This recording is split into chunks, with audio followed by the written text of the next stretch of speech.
el día de la expiación. El día de la expiación está registrado aquí en Levítico capítulo número 16. Era el día más importante para la nación de Israel en el antiguo pacto porque era el día en el que ceremonialmente y interiormente eran purificados de sus pecados. Es decir, aunque estaba por ahí todo el año la capacidad de celebrar otras fiestas, otros días, tenían que ver con otras razones, ¿no? Liberación, en el caso de la Pascua, etcétera. Pero el día de la expiación era el día más importante desde el punto de vista espiritual en cuanto a la relación con Dios. En Levítico 16, versículo número 30, dice así, Moisés escribe, porque en este día, está hablando Dios, porque en este día se hará expiación por vosotros y seréis limpios de todos vuestros pecados delante de Jehová. Una vez más, porque en este día se hará expiación por vosotros y seréis limpios de todos vuestros pecados delante de Jehová. En este día. Era un día específico que cada año se repetía. El versículo anterior dice que era el mes séptimo a los 10 días del mes séptimo. Es decir, era un día señalado, era una fecha señalada. Una vez al año existía este día de la expiación y era un día de la expiación conocido así como un día de salvación para el pueblo de Israel. Era donde Israel, por todos los pecados que quizás se le habían pasado durante el año, ofrecer ofrenda o de celebrar algún holocausto para que Dios perdonara sus pecados. En ese día, todos esos pecados, vamos a decir así, que habían pasado de largo o que no se habían cubierto, ahí era el día en el que el sumo sacerdote intervenía, por decirlo de alguna manera, delante de Dios para pedirle perdón a Dios por los pecados de toda la nación. Ahora, era un día muy especial, el día de la expiación o el día de salvación, el día del perdón de los pecados, y era una ceremonia bastante interesante. Todo Levítico 16 habla de esta ceremonia. Era el sumo sacerdote que entraba este día una sola vez al año al lugar santísimo, y antes de ingresar al lugar santísimo, el sumo sacerdote se vestía con vestiduras especiales. Además, él sacrificaba un becerro como ofrenda por él mismo y por su propia familia, pero también el pueblo le ofrendaba 2 machos cabríos, los cuales se echaban suerte sobre ellos y la suerte caía sobre uno y era escogido como el macho cabrío o el chivo del sacrificio, y el otro era escogido como el chivo expiatorio. Ahora, permítame explicar rápidamente esta ceremonia. El sumo sacerdote se vestía de forma especial ese día con sus vestiduras impecables, llegaba al templo o al tabernáculo, ofrecía su becerro por el perdón de sus pecados para poder realizar después la ofrenda por todo el pueblo. Y una vez que realizaba esto, entonces se tomaban los machos cabríos que el pueblo había ofrendado y entonces se echaban las suertes. Un chivo era para el sacrificio y otro chivo era para la expiación. El chivo que era para el sacrificio, pues se sacrificaba, ¿verdad? Se degollaba, se mataba, y entonces la sangre de este macho cabrío se llevaba hasta el lugar santísimo y se rociaba ahí delante del arca del pacto, en las tablas de la ley, se rociaba. Y era una manera de decirle a Dios, Dios, perdónanos por los pecados que no confesamos de este año que ha transcurrido, que estamos arrepentidos, queremos realmente estar bien contigo. Y entonces el sumo sacerdote salía y luego ponía las manos sobre el otro chivo, el chivo expiatorio, ponía sus manos sobre él y declaraba una frase, algo así como que todos los pecados del pueblo caigan sobre este animalito, y ese animalito era llevado al desierto. Y allá lo abandonaban en el desierto, es decir, nunca volvían a verlo, en una distancia bastante considerable. Allá el chivito moría de alguna manera. Ahora, ¿qué significaba esto? Dios había establecido que sin derramamiento de sangre no había remisión para los pecados. Por eso tenía que morir uno de los chivos para que su sangre fuera rociada y entonces el perdón de Dios pudiera ser real para todo el pueblo, para toda la nación. Y el chivo expiatorio llevado al desierto era símbolo de que los pecados Dios los sacaba del campamento, los sacaba de la nación y no los volvían a ver nunca más. Es decir, Dios verdaderamente perdonaba esos pecados. Ahora, este día era un día bastante especial porque a partir de ese día dice ahí que el pueblo quedaba limpio de todos los pecados delante de Dios. Esta frase, delante de Dios, es bastante importante porque lo que el pueblo quería en este día de la expiación, en realidad lo que querían en su corazón era mantener su comunión con Dios. Es decir, llegaban ese día con un corazón arrepentido, con un corazón de fe.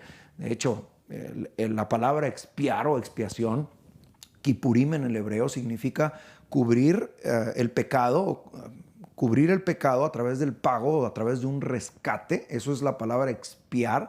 Y es por eso que ese día era tan importante. El pago que se daba por los pecados, pues eran estos machos cabríos que se entregaban, uno se sacrificaba, otro se llevaba al desierto, y entonces Dios perdonaba, cubría el pecado del pueblo, de toda la nación. El pueblo le daba gracias a Dios, pero hay un detalle bastante importante. El versículo 31 dice que ese día de la expiación tenía que ser un día de reposo para toda la nación y en donde ellos tenían que afligir sus almas. Afligir sus almas no es autoflagelarse, sino implica la necesidad de que el pueblo tuviera una actitud de arrepentimiento y de fe, de querer mantener su comunión con Dios. El pecado nos separa de Dios. Entonces, como el pueblo había pecado, tenían que liberarse de ese pecado para mantener su comunión con Dios. Y este era el día en el que el pueblo pedía perdón a Dios y en el que Dios perdonaba al pueblo para que la comunión con Dios se hiciera posible. Ahora bien, este día de la expiación era un día muy importante, es muy interesante cada detalle, pero permítanme expresar lo siguiente. Era un día que tipificaba completamente, que simbolizaba lo que Cristo habría de venir a hacer por todo el mundo. Desde que se anunció el nacimiento de Jesús, se anunció que Él venía a morir por los pecados del pueblo, o venía a salvar al pueblo de sus pecados, o sea, lo que hacía el día de la expiación. El libro de Hebreos, en una manera magistral, en el capítulo número 9, nos explica todos estos simbolismos que tenía el día de la expiación y cómo se cumplen en Cristo. Es decir, Cristo es y vino a ser nuestro Cordero que quita nuestros pecados en un día de salvación para que podamos tener comunión con Dios. Hebreos capítulo 9, versículos 6 y 7 dice: y así dispuestas estas cosas, en la primera parte del tabernáculo entran los sacerdotes continuamente, o sea, en el lugar santo, para cumplir los oficios del culto. Se prendía el incienso, se tenía la mesa, se preparaban los panes, etc. Pero en la segunda parte, o sea, el lugar santísimo, solo el sumo sacerdote, una vez al año, no sin sangre, tenía que haber un sacrificio, tenía que haber un pago por el rescate, no sin sangre, la cual ofrece por sí mismo, primero el becerro por él y por su familia, y también por los pecados de ignorancia del pueblo. Esto creo que es muy sencillo de entender. Está haciendo un resumen o un repaso de lo que era el día de la expiación. Pero vea el versículo 11. Pero ahora, estando ya presente Cristo, nuestro sumo sacerdote de los bienes venideros, o sea, Jesús ya no nada más es un sumo sacerdote o fue un sumo sacerdote, un representante religioso temporal, sino que ahora Cristo es nuestro representante, es nuestro gran sumo sacerdote en el tabernáculo celestial, en la presencia de Dios. Dice, por el más amplio y más perfecto tabernáculo, en la presencia de Dios, no hecho de manos, es decir, no esta creación, y no por sangre de machos cabríos, como era el día de la expiación, ni de becerros, sino por su propia sangre, entró una vez para siempre en el lugar santísimo, habiendo obtenido eterna redención. Qué importante y qué maravilloso es entender que Cristo venía a ser un sacrificio que fuera permanente, de eterna salvación, de eterna redención, un pago que cubriera ya los pecados del mundo entero para siempre. El día de la expiación tenía temporalidad, cada año tenían que hacerlo, cada año tenían que morir machos cabríos, pero cuando Cristo vino a derramar su sangre, como dice ahí, ya no era sangre de machos cabríos, de animalitos, sino ahora era la sangre del Hijo de Dios que venía para darnos eterna redención. La sangre de Cristo. Y aquí se representan los dos machos cabríos, porque dice el verso 12, ya no por sangre de machos cabríos. ¿Cuál es el simbolismo? Muy sencillo. Un chivo expiatorio o un chivo sacrificado moría, como Cristo fue a la cruz, derramó su sangre para que su sangre entre a la presencia de Dios y pueda Dios perdonar nuestros pecados. Pero también el otro chivo expiatorio que cargaba la culpa y era llevado al desierto para nunca más ver los pecados del pueblo. Cristo vino también a quitar nuestros pecados, a limpiarnos, como dice ahí la Escritura, vino a limpiarnos de nuestros pecados completamente, y así se cumple el simbolismo de los dos machos cabríos que se unen o se unifican en la persona de Jesucristo. Él fue el chivo sacrificado y Él fue el chivo expiatorio porque cargó nuestras culpas y derramó su sangre, murió para que nosotros podamos tener comunión con Dios. El día de salvación es el día en que Cristo decidió venir a este mundo a salvarnos, a morir por nuestros pecados, a derramar su sangre para que nosotros podamos tener acceso a la presencia de Dios y poder tener comunión con Dios. Creo que esto es muy, muy importante porque nosotros por eso ahora ya no necesitamos hacer sacrificios animales. Cristo, que es el Cordero de Dios, fue el sacrificio perfecto para que nosotros podamos restaurar nuestra comunión con Dios y también los pecados que hay en nosotros sean quitados, sean borrados, sean eliminados de una vez y para siempre. Es por eso que Hebreos 9:15 dice: así que por ese mediador de un nuevo pacto, o sea, Cristo Jesús, un nuevo pacto, para que interviniendo muerte para la remisión de las transgresiones, o sea, la muerte de Cristo, que había bajo el primer pacto, los llamados reciban la promesa de la herencia eterna. Recibamos la herencia o la promesa de la herencia eterna. La frase del verso 12, la eterna redención, la vida eterna que tenemos en Cristo Jesús. Y más adelante, en los versículos 25 y 26, quiero que ponga atención, dice: y no para ofrecerse muchas veces, como entra el sumo sacerdote en el lugar santísimo cada año, porque era temporal, con sangre ajena de chivitos. 26. De otra manera, a Cristo le hubiera sido necesario padecer muchas veces desde el principio del mundo, pero ahora, en la consumación de los siglos, se presentó una vez para siempre por el sacrificio de sí mismo. Esto es importante, para quitar de en medio el pecado, para quitar de en medio el pecado. Creo que aquí es una gran diferencia. El día de la expiación en el antiguo pacto cubría el pecado del pueblo, pero Cristo no solo vino a cubrir el pecado, Cristo vino a quitar el pecado. Por eso Juan el Bautista, cuando vio a Jesús, le dijo al pueblo: aquí está el Cordero de Dios que quita el pecado del mundo. Es decir, esto nos habla de lo que Cristo vino a hacer por ti y por mí, y cómo el día de la expiación, que era un día de salvación, en Cristo se cumple, porque Cristo vino a salvar nuestras vidas, a poner su sangre, a derramar su sangre, a hacer el sacrificio para el perdón de nuestros pecados, para que sean quitados nuestros pecados y la culpa, y podamos mantener una relación, una comunión con Dios. En este nuevo pacto sigue siendo necesario un corazón de arrepentimiento, una actitud de fe, como lo era en el antiguo pacto.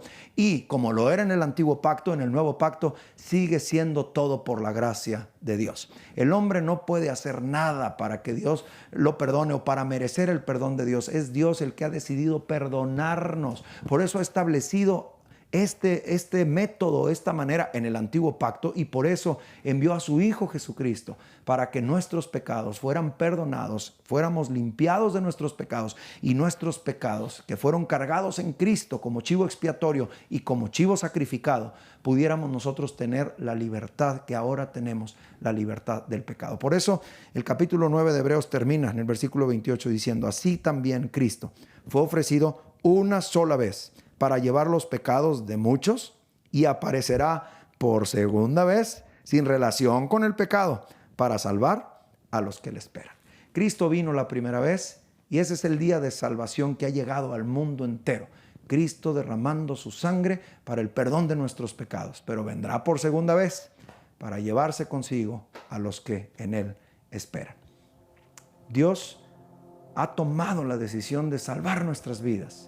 Él quiere perdonar tus pecados, por muchos que estos sean, por muy graves que sean, por muy sucia que esté tu vida.